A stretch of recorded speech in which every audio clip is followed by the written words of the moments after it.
And welcome to Litquake, San Francisco's literary festival. I'm Jack Bulwer, the co-founder of Litquake, and we are streaming live right now from the Bay Area and around the world. This is our 21st annual literary festival, and we are virtual this year for obvious reasons. Our schedule runs through October 24th, so you can catch all the details for future events at litquake.org. Today, we are honored to be able to present two really great books by Marke Bieschke and Donohue. Many thanks to all of those who help promote this event in advance. A few quick orders of business before we begin. Please feel free to ask Marke and Caitlin a question. There's a Q&A button at the bottom of your screen. Just load in your question whenever you like, and we'll get to them in the second half of the event. Afterwards, you'll be asked to fill out a really short survey. It'll pop right up on your screen. Please take a few moments to reply if you can. It helps us know who you are and what we can do to create programming for you in the future. And it also helps us with our fundraising, which is always an issue. Don't forget to support us on Facebook, Twitter, and Instagram for the latest updates. You can also support the authors today, Marke and Caitlin, by buying their books at your favorite indie bookstore. Or you can also go to our Litquake bookshelf at bookshop.org. We also ask for your support of the Litquake organization to allow us to continue to bring you these events. The festival is completely free this year. And even Netflix costs you a little bit of money, right? So if you believe in keeping literature a key component of San Francisco's cultural landscape, please consider dropping us a few dollars. Every little bit helps. We can accept Venmo, PayPal at info@litquake.org, or you can go directly to litquake.org and make a donation. So let's get on with the show. Today, we are celebrating the publication of two new illustrated books. And wait till you see what they look like. They're beautiful. Marke Bieschke's lively Into the Streets, A Young Person's Visual History of Protest in the United States, guides young readers through the nation's long tradition of significant protests, sit-ins, and collective acts of resistance. Caitlin Donohue's She Represents, 44 Women Who Are Changing Politics and the World, celebrates feminism and female contributions to politics, activism, and communities. A little bit more about our authors. Marke Bieschke is the publisher and arts editor of 48 Hills and the San Francisco Bay Guardian. And in addition to this book, Into the Streets, he's also author of Queer, the Ultimate LGBTQ Guide for Teens. He writes for several international publications about protest and youth issues and underground dance music history. Marke is a member of the Stud Collective, and I want to just stop and say, what does that even mean? Wouldn't you like to be a member of the Stud Collective? It sounds great, doesn't it? But actually, that collective owns the infamous, notorious queer nightclub, The Stud in San Francisco, which is 54 years old this year. Caitlin Donohue started her writing career interning for Marke Bieschke at the San Francisco Bay Guardian. So there's a connection there. And she eventually became culture editor of that paper.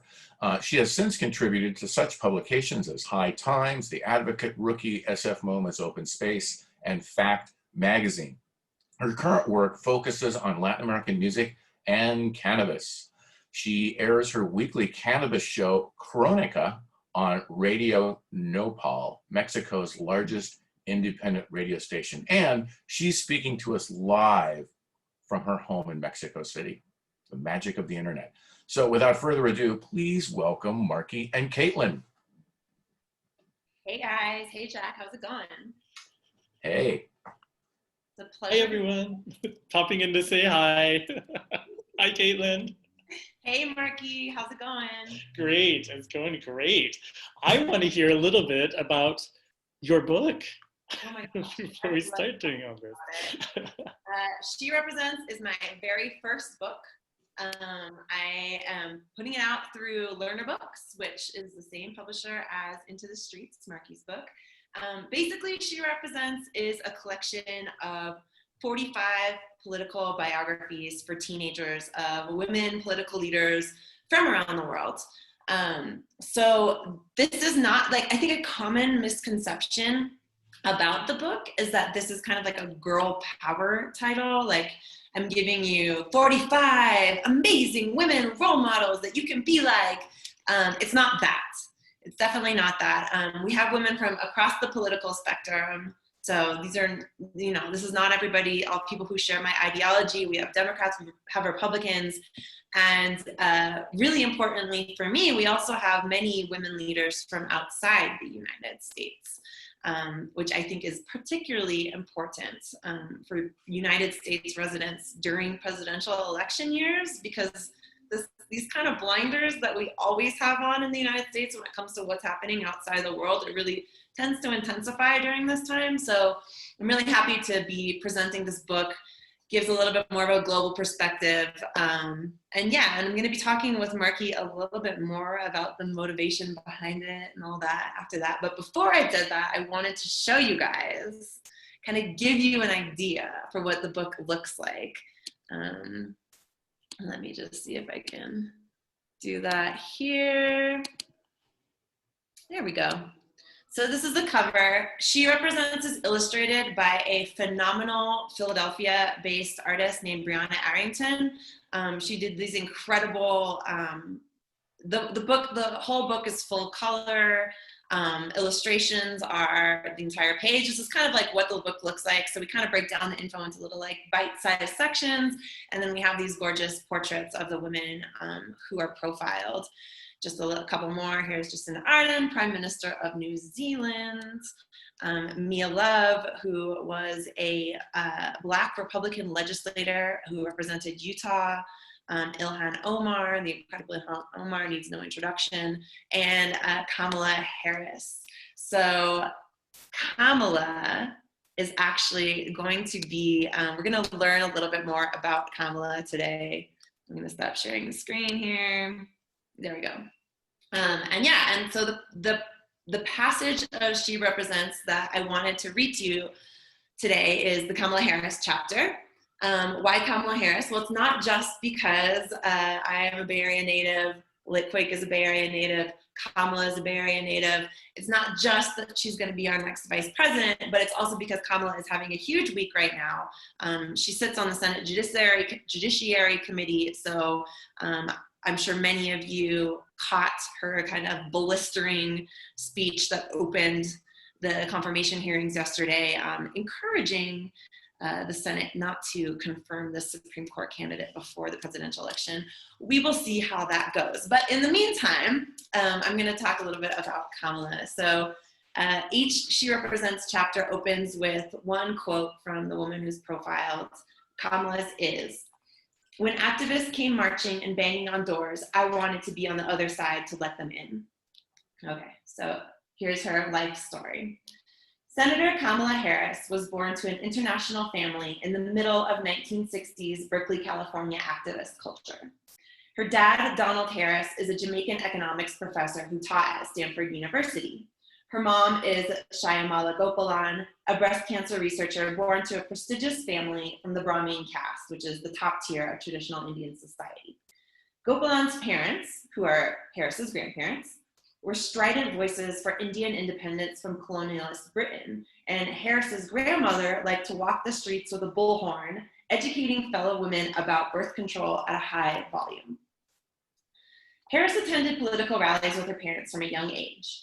She says that this partially inspired her more conventional career in electoral politics. Quote, "When you want to improve a system, certainly there is a role to be played about marching and about banging down the door and sometimes on a bended knee," she once said.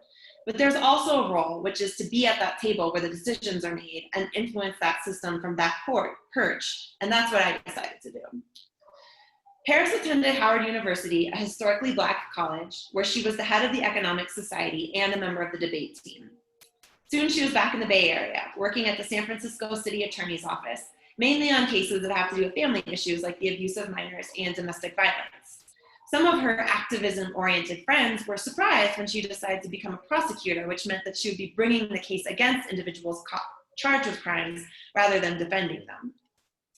She proved to be incredibly well-suited for the job, earning a disciplined reputation that followed her all the way up to the position of Attorney General of California, the state's top lawyer.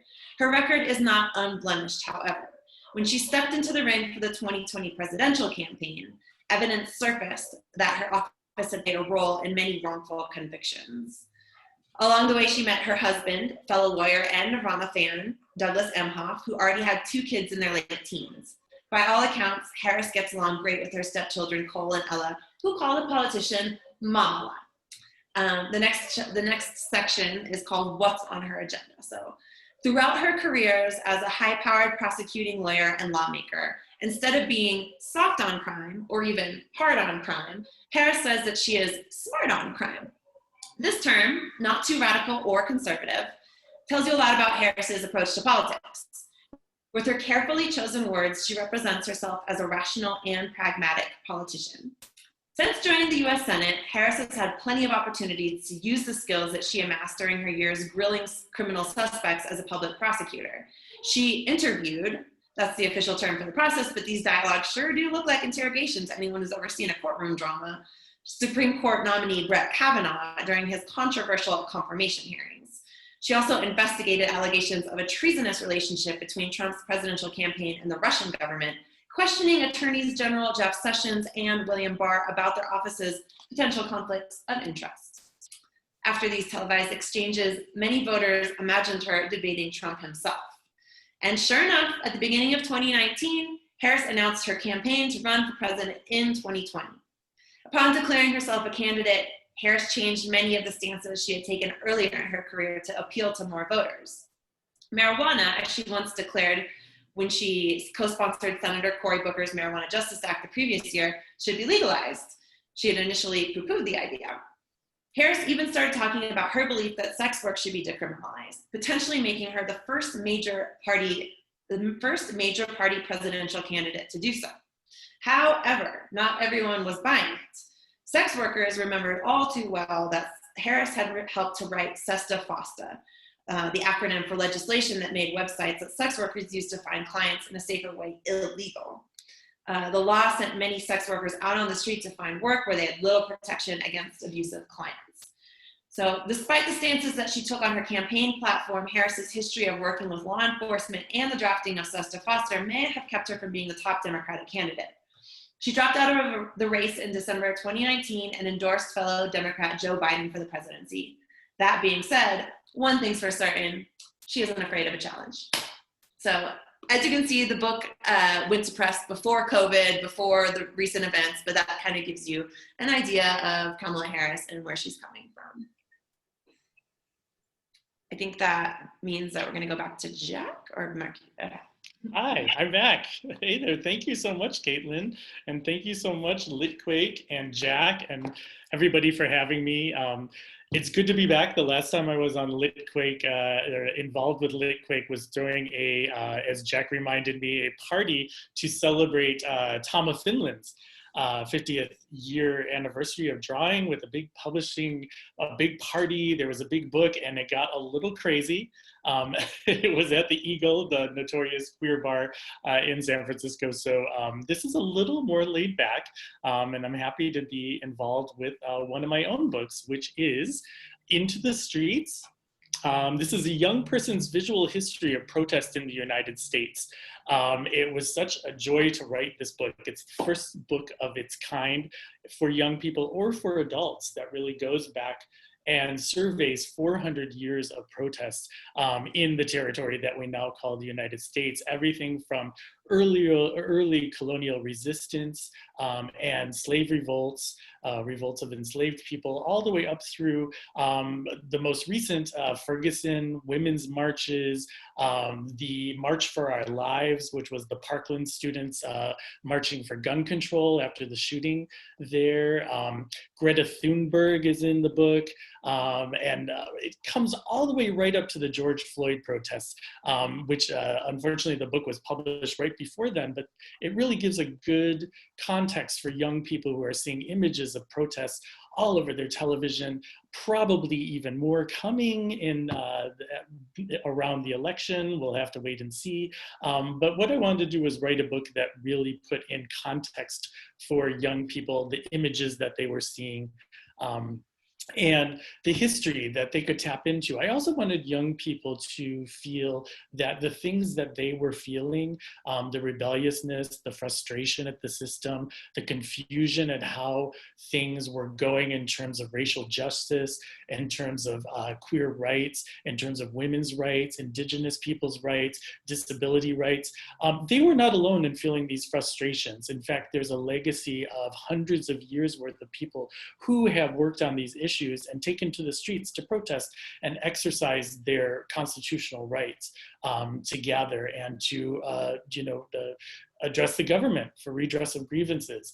Something that we're finding more and more is being threatened as the police become more militarized, as we're seeing a lot of violence happening in the streets. And so I just wanted to make sure that young people had a context for that. So the book goes through everything. We hit the biggies, we hit the civil rights protests that everyone knows about, the Boston Tea Party, the Vietnam War and the hippie movement. And the visual part of the book, which was so important because I think young people are so, inundated with images now and really speak in images now. That was a really important aspect of protest history for me. So throughout the book, we look at the different ways that protests have used imagery to get their message across. Everything from fashion, you automatically think of like hippie bell bottoms and the pussy hats of the women's marches, and t-shirts that everyone wears the same t-shirts at protests now, so that they can get their point across, through to protest signs, symbols like the peace symbol and where those came from, the rainbow flag, where that came from. So it's a real compendium of the visual culture of protest, as well as a way of getting young people introduced to this whole, what we call protest. I'm going to share, before I read, I'm going to try to share some images of my own that we can hopefully bring up here. Great. So because Caitlin is talking about women in politics, I decided to choose some images that are in the book that are particularly involve women. Here we have No More Miss America. This is the famous Miss America protest of 1968, where this really put women's lib on the map, where a group of women, hundreds of women, actually, they were surprised at how many women turned out. They had to take extra bucks, they had to rent extra buses to get so many women to Atlantic City for the Miss America pageant in 1968. There was a huge protest around the Miss America pageant. And there's imagery in the book. I love this one because this is the image of a woman throwing an effigy of Miss America herself into a trash can, which was called the Freedom Can. This can gave birth to the apocryphal tale that women were burning bras and throwing them in trash cans. They weren't actually doing this at that. That was a little bit of a hysterical reaction on the United States part, but they were throwing puppets into the can. So I love this really strong image of the first time women's lib made national news in a protest setting. Obviously, we have Rosa Parks here, who's being fingerprinted after she refused to move to the colored section of the bus. An iconic moment. I love this image because, I mean, first of all, she was a tailor and her suit is impeccable in this image. She is so well put together that, that I just love the way she looks here, but it's such an image of strength here that I really find inspiring still, even though it's so iconic. Let's see. This is an image from this around the same time. I write about how young people have really fueled protest throughout the nation's history, right up to the George Floyd protests. We're here in San Francisco. 17-year-old Simone Jacques, she set up a protest for 10,000 people marching through the Mission in protest for Black Lives Matter, and her action echoes the Birmingham Children's Crusade in 1963, when the civil rights movement was starting to get a little exhausted around this time. The press had kind of stopped paying attention to it. People were being put in jail so much that they were losing their jobs, they were losing spirit.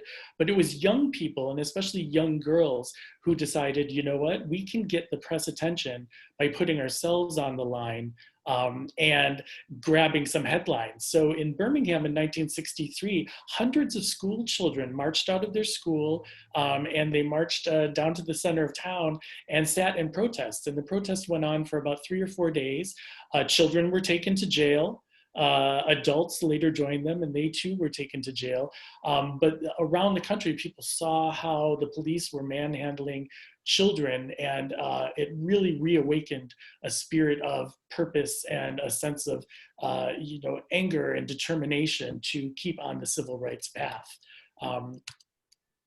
Here's an image I love. This is from the Wounded Knee, occupation of Wounded Knee in 1973. One of the really important themes throughout the book is Indigenous peoples' resistance from, of course, the very beginning, the arrival of the colonists here. And I just love this. This is a woman with her fists raised, and she's flanked by federal marshals when Native American activists from the American Indian movement took over the town of Wounded Knee to show that they wanted to reclaim their land back. And that was a really iconic protest, and I just love this picture here. And then finally, this goes way back. This was the first women's suffrage. The women's suffrage movement obviously went back until the mid 19th century, but in 1913, when the 19th Amendment was on the table, which would allow women to vote, it wasn't ratified until 1920, but there was this huge women's suffrage procession in Washington, D.C. in 1913. And I just love this graphic because it's just so beautifully drawn. But the women who led this procession had a very specific intention in mind. And what they wanted to do was get the press's attention, because again, getting press attention is so important for protests, that they put on this huge pageant. They rode white horses. They dressed up as like Greek goddesses. They had these tableaux vivants of like powerful women throughout history.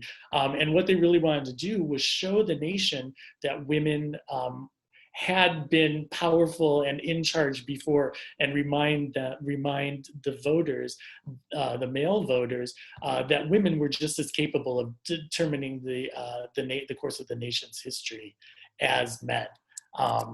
So that's a little bit there of what the book looks like. And just really quickly, I wanted to read something that from the book. And I think I'm going to read, just because I want to get to questions and I want to talk to Caitlin more. This is the origin of the pussy hat. Now, 4 years ago, of course, the women took to the streets after the election. Who knows what's going to happen now, with this election coming up? But women are obviously the crux of this election. I mean, suburban women have been the battleground for this. And the Women's March that happened in 2016 or 2017 also changed really the way we think about protests, because before, a lot of times protests seemed remote. They seemed to most of the country the thing that radicals did in the city, in the middle of the city. The Iraq protests against the Iraq War in the 2000s had drawn a lot of people out, but since then it had become, protests happen over there. Well, the women's marches really drew people out all over the country, and they made it into a social activity. People loaded up all their friends in the Subaru and they had a picnic with some wine before they marched. People were coming out, were flying in from other cities so that they could participate in big city marches. And it really changed the way America thought of protests, because now it's something you do on the weekends. It's not such a remote activity. And of course, the big symbol of the Women's March was the pussy hat, the pink hats with the little cat ears. During the Women's March, it seemed as though everyone sported the same hat, pink with little cat ears. The story behind them began in 2016, when Los Angeles artist Jana Zweiman was recovering from an injury and looking for something to do. She convinced her friend Chrissy Suh to take a crochet class with her at a place called the Little Knittery. In 2017, Sue was headed to the Women's March, but Zweiman's injury kept her home. Sue needed something to keep her head warm, and Zweiman wanted a way for her vision and her voice to be heard at the march. They conceived an iconic hat design that would fill both needs, creating a bold visual statement. They envisioned a sea of such hats in a striking shade of pink. Aurora Lady of the Little Knittery came up with a pattern for their ideas. The name for it, Pussy Hat, was chosen in part as a protest against vulgar comments Donald Trump made about the freedom he had felt to grab women's genitals. And they wanted to destigmatize the word pussy and transform it into one of empowerment, and to highlight the design of the hat's pussycat ears. Soon the hat was the must-have item for the annual protest and has become the symbol of women's resistance ever since. So there's that. And I'd love to talk to Caitlin again and see if we can have a few questions about each other's books, since I'm so interested in how you wrote everything. Yeah, yeah. And and I feel like our books really overlap. You know, I mean, the protest, women's politicians, obviously, you know, there's some interaction there. Tell me a little bit about the connection you feel between protest and politics, and women politicians. It's so true. I love how we both kind of chose. I mean, my Kamala Harris passage also had a lot to do with her relationship to activism. And I think that question of how politics and protests interact can be answered in a million different ways. For example, some politicians were inspired by protests that they had attended to become politicians in the first place. To give you a very significant example, AOC was inspired by the Standing Rock protests to really go into electoral politics. For someone from a little bit further back, Maxine Waters, she lived through the Watts Rebellion, and shortly thereafter started organizing families. And she was a Head Start teacher at the time, and her first political campaign was to organize the Head Start families to start lobbying for more federal funds for their program, which Head Start obviously serves people with families with lower income. I think that protests in some instances they can happen within politics. I do think of Wendy Davis, who was a Texas state senator. She delivered this historic 11-hour filibuster back in, I believe, 2013 for abortion rights in the Texas Senate. I mean, she had to wear a catheter, she couldn't, that was extreme. I consider that a protest. But really at the core, if I was gonna choose the most important relationship between protest and politics, I think that protest is a tool for the people. When we've gone to the ballot boxes, elected our representatives, and the job is not getting done, that is when people turn to protest.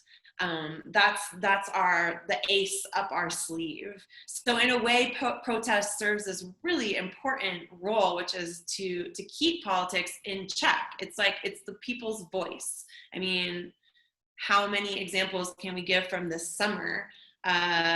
For example, I talk a lot in the book about one of my favorite people that I profile is Andrea Jenkins, who's on the Minneapolis City Council. She's the first trans woman of color elected to public office in the United States, which is crazy because she just got elected a couple years ago. But the Minneapolis City Council, after the city was home to, first of all, the killing of George Floyd, and then gave birth to this summer's incredible movement for Black Lives protest movement.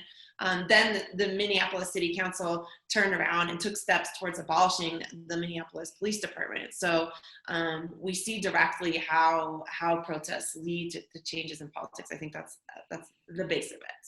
So for sure. Yeah. For sure. I wanted to ask you, Marke, so many things. For those of you who don't know, Marke gave me my first job in journalism. I was his intern back what, 10 years ago? Yeah. I still remember my first interview with you, but that's maybe a story for another day. But anyways, it's an honor to be here at Litquake presenting with him. But anyways, Marke. So we both felt compelled to write about people and protests in our books that are not quite in lockstep with our personal ideological beliefs. How did you navigate that in the creation of your book, and why did you even want to do that at all? Like, why not just go with people that you agree with? Yeah, there's a question in the Q&A right now, actually for you, about people you included that you don't agree with. So I'm going to boomerang this question. I'm going to answer it and then boomerang it back to you, because I have the same question for you. I mean, in my case, there were definitely some things in the book that not only did I agree with, but I don't think anyone, you know, in their right mind would agree with, like the Ku Klux Klan rallies of the 1920s. That was definitely all the way through that echoed into Charlottesville, that happened in 2017. And you know, the reason I wanted to include those was, first of all, I wanted to show young people that the symbolism of protest is powerful, and the Ku Klux Klan rallies were designed specifically to create symbols of fear. And, you know, for all the terrible reasons that they existed, they were a case study in how to manipulate the media and get your message out by creating these giant spectacles. You know, we saw from the early Ku Klux Klan rally, this giant one in Washington was almost a ballet of racism, in that they marched with burning crosses. They marched in, of course, their white robes and all different colored robes. And, you know, they made these striking images that the press ate up and disseminated. And that's how they got their message out. And that's how they made, and immigrants and people of color who would see these images would feel fear in their heart. So it was a way of spreading fear throughout the country through symbolism. And that's exactly what happened in Charlottesville with the tiki torches and the polo and the chinos uniform. Was they were creating a uniform that was meant to inspire fear and upset people. So I felt it was necessary to include those, because those are a part of our history, and they're a very powerful part of our history.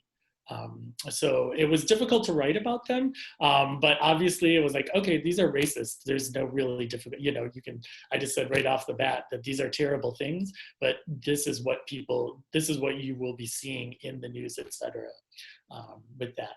But tell us, the Q&A asked you pretty much the same question. Why did you include women like Betsy DeVos and Sarah Palin, whose politics are not so progressive?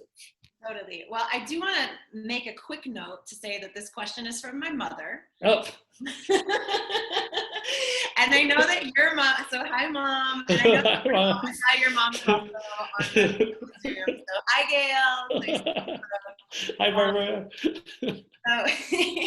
Right. So why did I include people like Betsy DeVos? Well, because this book is supposed to be teaching young people about the women who are leading us today.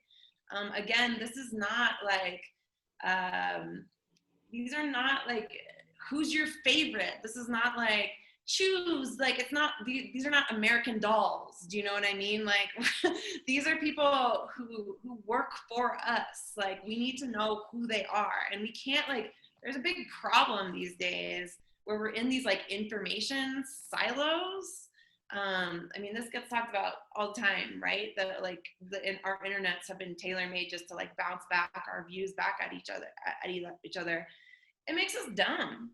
And I don't want the teens that she represents to think that they're living in a world where everyone has progressive beliefs, where everyone, you know, conquered adversity to get to where they are today, because that's not the reality of politics. And you know what? It's really not the reality of politics in United States 2020 Trumplandia. Like, that's not it. Like, things are pretty ugly out there. So I did want to include a bunch of the women from like Trump's inner circle. We kind of even stretched the rules a little to include a bunch of these women, because this book is supposed to be about electoral leaders, but a lot of the Trump women that I included in there are people that were appointed. We already mentioned Betsy DeVos. Also, Elaine Chao was in there, who is the head of the Department of Transportation. What do we learn about politics from learning about, I'm going to use Betsy DeVos because this is the name that always comes up when people look at the table of contents, like, I have Betsy DeVos in there. Okay, so Betsy DeVos comes from an extremely wealthy family. She married into another extremely wealthy family. These two wealthy families had a vested interest in dismantling public education from the get. That was one of their deal. They're very Christian, very religious. And this was how they're somehow, funny how that happens, but this is somehow how their Christian values were manifested. They donated a massive amount of money to Republican candidates. And lo and behold, when Trump came into office, he made her head of the Department of Education. And this is not the only person. We all know, right? Like, our Postmaster General has a history of being anti-post office, right? Under the Trump administration. Elaine Chao is certainly not anti-transportation by any means, but she definitely comes from a large shipping, a family that has a really important shipping company. So she does have a vested interest in a way that you wouldn't think would be entirely appropriate for someone in her position. But yeah, if we only learned about, like, you know, the cool people, or, you know, the resistance, or AOC, or like the squad, or like these people that we think of as, that many people think of as heroines, it would not be giving us a good idea of how women rise to power in 2020. And that's really what I wanted people to get more than anything. It's like, what does representation for women look like in politics these days? And how is it being wielded? Is it being wielded as a good thing? Is it being wielded as a weapon against us? It's good to think about that stuff, because it's not enough just to get women into office anymore. You know, we're past that point. Right. So thank you, Mom, for that question. Okay, so let me see. Let me ask you another question. Okay. Did you happen to find any major ways that protest has evolved or changed over the past 400 years that history covered? Yeah, I mean, doing the research for this book was kind of incredible, because I had to go back and like look at all of the protest things and kind of choose which ones I wanted to highlight. But also because it was a visual book, I wanted to choose ones that had great visual representation. Well, obviously, like early colonial resistance does not have a lot of great visual representation. But what it does have is drawings, lithographs, the way the media, you know, people would, Harper's Magazine would publish, like, you know, these kind of beautiful lithographs and drawings of what was happening early in the country's history. And then with the dawn of photography, protests really helped photography develop, because you wanted to get photographs of these giant happenings, these giant spectacles in the newspaper. Protests also helped journalism develop, because suddenly there was like a way to cover these protests and to talk to people who were involved in protests. So I think what I'm getting at here is that the one thing that I found that evolved through protest history was media, and how protesters use media for the great civil rights speeches, you know, on the steps of the Washington Monument, the Lincoln Memorial. Those were huge productions where you brought in sound stages and sound equipment and giant speakers, and people had to figure out how to provide, you know, amplification for these things, you know, right up to nowadays where we use the internet and hashtags and memes to kind of protest for good or for ill. And so what I really found throughout the history of protest was a development, a kind of corresponding history of how media had evolved and developed as well to cover these things. Yeah. But yeah, so it was a real trip. I loved looking through the archives for all these like old drawings and all these old representations of things like, you know, the Boston Massacre, things that we, you know, had heard about, and then all the way up through, you know, today, where we can like instantly just transmit things. Was like, wow, okay, you know, you can have a protest live on TV. In fact, the first protest live on the internet was the WTO protests in Seattle, which was also among the first live broadcasts. This group in Britain, this hippie group in Britain, techno hippie group, wanted to see the protests and broadcast them throughout the world. So they made special software to allow those protests, the World Trade Organization protests, to be broadcast. So it was really cool to discover that kind of history. That's astounding. On there. And I do have to say, I have my copy of Into the Streets here. But for the people, I mean, if you didn't already get from Marke's presentation, the visuals are kind of stunning. Thank you. Do impart this, like, I love how it imparts like an emotion. Like, you really, I don't know, it was easier to like locate myself within the protest scenes, like thanks to the really well curated Awesome. visuals, so. Thank you. Well, I mean, speaking of well curated, what I was interested in about She Represents was, I mean, from you're really well known as a cultural writer, and you know, and specializing in marijuana, specializing in cannabis, and music. You're well known, and this is such a political book. How did you approach it as someone who hasn't been so much of a political journalist in the past? Like, how did you figure out how to do that? Totally. So I definitely don't consider myself a political journalist, but what's funny is that before I came to writing, I actually worked in politics. I came from a big labor union family, and one of my first non-retail jobs was working as a labor union organizer, and I worked for the SEIU healthcare workers and the SEIU childcare workers. And anyone who's familiar with the United States labor movement knows that unions are really involved in electoral politics. So a lot of the time that I was working for SEIU, I did spend working, campaigning for different progressive politicians. In fact, the last stint that I spent working for them was Barack Obama's first presidential election. And that was also the moment that I decided that politics were not going to be for me. I just don't, just for me, I find the life, I'm sorry, but the lifestyle for me is really combative and quite negative. And I went through this like crisis of like, okay, well then how do I make a difference? And I hit on cultural journalism. You know, politics and protests are not the only things that bring people together. People also come together for stuff that is pleasurable. Well, you know, I don't know, protests can be pleasurable, but you know what I mean, that is more like, I don't know, less combative, like music, like cannabis, like sex, which is another thing that I started covering when you were my editor and publisher at the San Francisco Bay Guardian, and I continue to do to this day. So I did have, even though I'm not like a political journalist, I do actually have that formation. I studied sociology in college and that stuff. And also more to that point, I wanted to write this book just because I see a lot of United States, I've lived outside the United States for about 6 years now.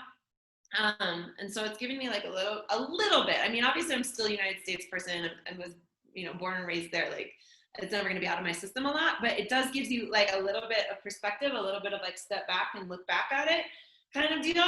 And what I see sometimes when I'm looking back at the United States is like the lock hold that United States media has on our psyches. And what I mean by that is that, I mean, media is very specific in the United States of America, because in the United States of America, you only hear about the United States of America. You're not hearing about other countries. And any other country in the world, you're at least going to be hearing about what's going on in the US. You know what I mean? So there's always going to be that international perspective.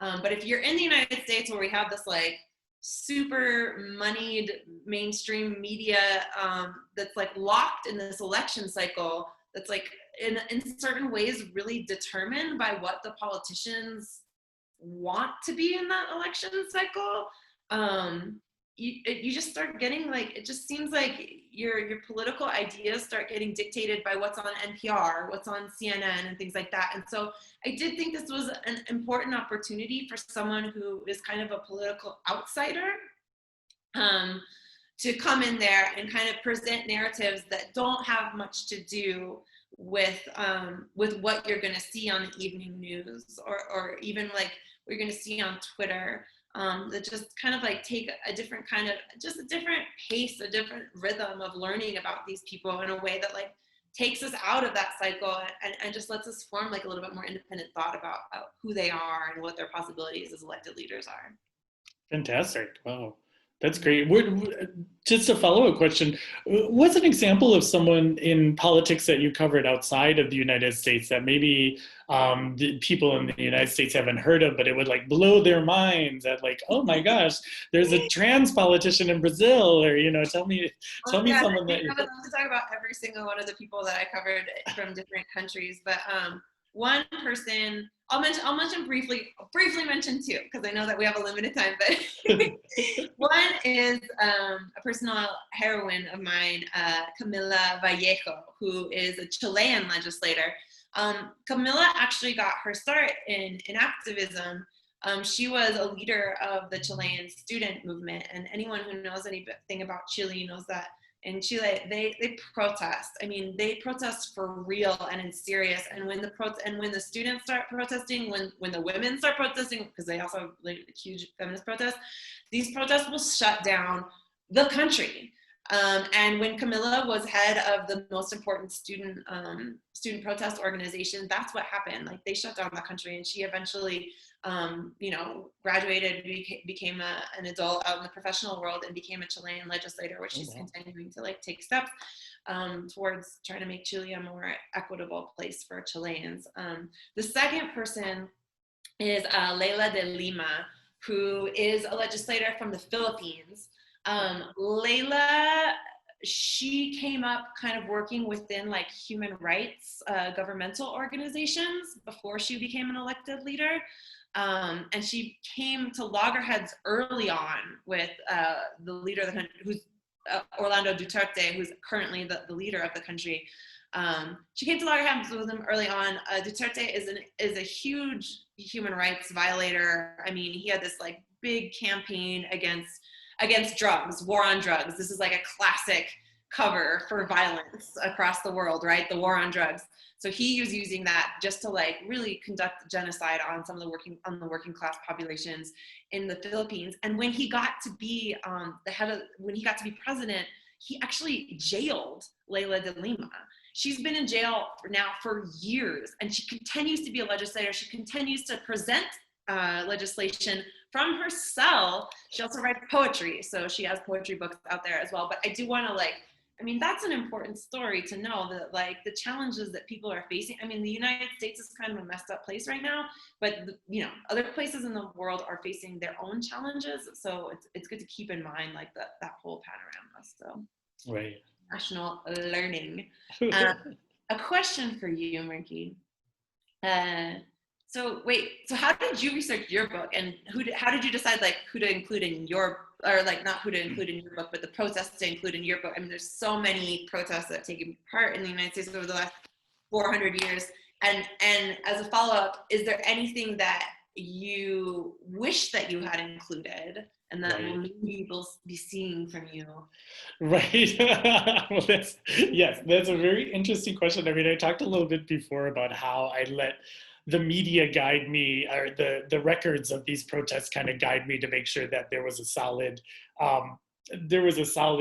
look to each protest to kind of guide me, as well as, I mean, what I really found researching, we talked before about that media evolution of the media is one of the threads through protest history, but also just these, we've been protesting about the same issues for hundreds of years in this country: racial equity, women's rights, gay rights, as I mentioned before, indigenous people's rights. Really protests can really be classified in these things. Occasionally we have outliers, the conservative protests, protests against taxation, protests for veterans' rights that have happened. But really we followed along these individual threads. So what I did was kind of map out the main, the kind of biggest protests or the most impactful protests along each of those tracks, just to see how they were developing, how we went from something, like the New Orleans massacre of 1866, which was really the first protest for Black rights after the Civil War, where dozens of Black people were killed by a white mob for daring to say, please let us vote. All the way through the civil rights movement, through Ferguson, through the George Floyd protests. So I wanted to really track how those things changed and kind of show that even though we've been struggling with these things for years, sometimes we go 2 steps forward, sometimes we go 8 steps back, but people have been working on these things throughout history. So that's really what guided me. I published the book before the George Floyd protests, so unfortunately I didn't get to add them in there. But we're hoping a second printing is coming out soon. Hopefully next month, this month, that will include the George Floyd protests in there to really put that in context. And of course that's gonna happen like right before, of course, it's going to happen right before the elections, when I probably should have to have another chapter anyway, too. But looking back through history, there's only 2 that I really wish I had written about more. One was the anti-abortion protests. Speaking of things that, you know, we don't necessarily agree with, but the March for Life was a big thing in the conservative movement, and I wish I had looked at that a little bit more. And then another one that you had, earlier we had been talking, you had visited Chicago, was the Pullman Porter strike, which was really the first Black labor strike that happened, or one of the most well-known. And I wish I had put that in there. So second edition, look out, it's coming. Excellent. I'm looking forward to it. Yeah, you're right. There's probably going to be a whole new wave of protests coming up here soon. So Right. I need to write about. Totally. So in terms of your book, we're talking about young people. We haven't talked about young people so much throughout this conversation, but are you hoping that your book inspires young people to become politicians?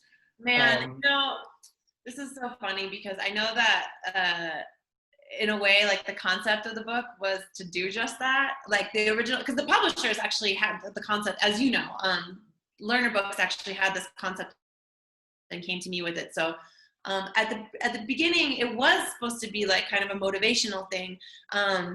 But when it got into my hands, it became not that.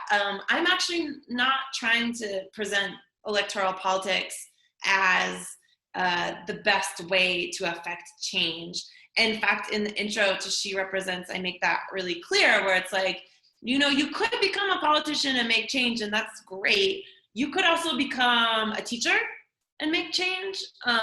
You could also become a mother and make change. You know what I mean? You could become a environmentalists and any of the activists from your book, you know what I mean? Like all those are ways to change. So I would never want to tell teenagers that becoming a politician and becoming involved in electoral politics is the only way they can make change. That being said, I know that there are a lot of young people right now who are gearing up for careers in electoral politics, which is amazing and awesome. And I know that they're going to find a lot in this book. So I think that the book will be helpful for people who are looking to become politicians, but there's also a lot of other options there, because and basically at the end of the day, I think more than anything, this is not about like telling people that this is the power that they need to take, but rather the many forms that political power take in our society. I mean, within this book, you find women who found their power because they, you know, came from a moneyed family, like an old money family, or, you know, in the case of like Nancy Pelosi, I don't know if this is very well known, but Nancy Pelosi's father actually was like the head of a huge political machine on the East Coast. So she actually came to the West Coast and kind of replicated in some ways her own father's empire out there.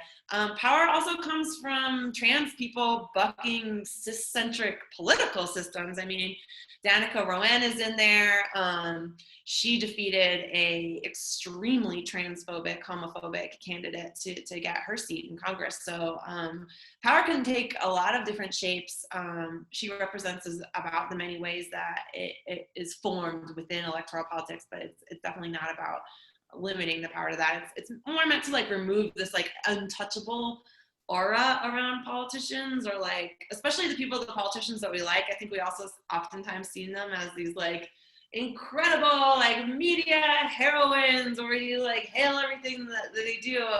So I'm hoping that people that read this book just like get a chance to take that for a grain of salt and really like locate these politicians in the context that they need to be located in to be able to hold them accountable really at the end of the day, to understand them enough that we can hold them accountable and get them to do all the stuff that we're asking them to do in these incredible protests, in this incredible protest movement that often comes out of the United States. So, yeah. Oop, I think you're muted. We have a question in the chat. What is the future of protesting in the US and what forms will be most prominent? Oh, we should take that one. So I think this is such a great question because I think what we've seen in the past 10 years, obviously, is an explosion of social media protests. And like you were saying, that protest is our voice that we have.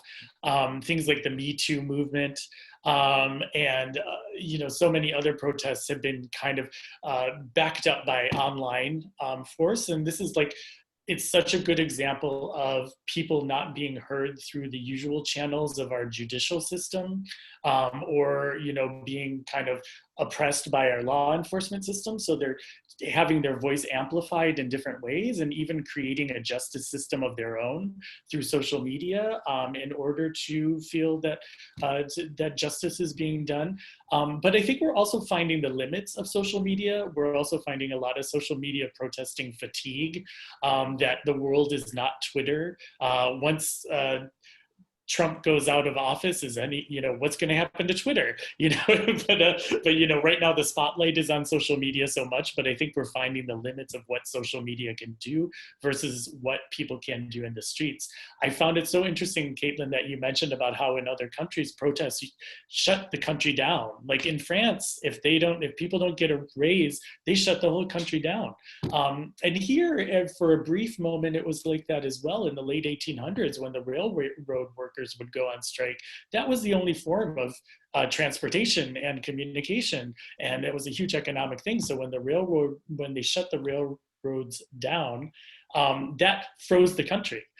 We don't really have things like that anymore. We have, of course, blocking highways, and it hasn't risen to the point where we're like taking out whole power grids to make our voice heard. But it is interesting to see more and more how much protests aren't localized to just one city. The George Floyd protests were all across the country.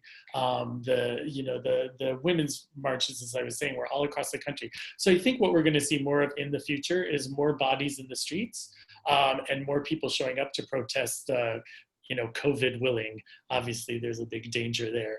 But yeah, that's what I'm thinking about the future of protests. Totally. And if I was thinking of like a modern day equivalent to those more like train workers strikes, the longshoremen. Exactly. These like racially biased police brutality. The longshoremen this summer did shut down all of ports, which was a story that I feel like went incredibly underreported, but we do still see that kind of stuff in like limited.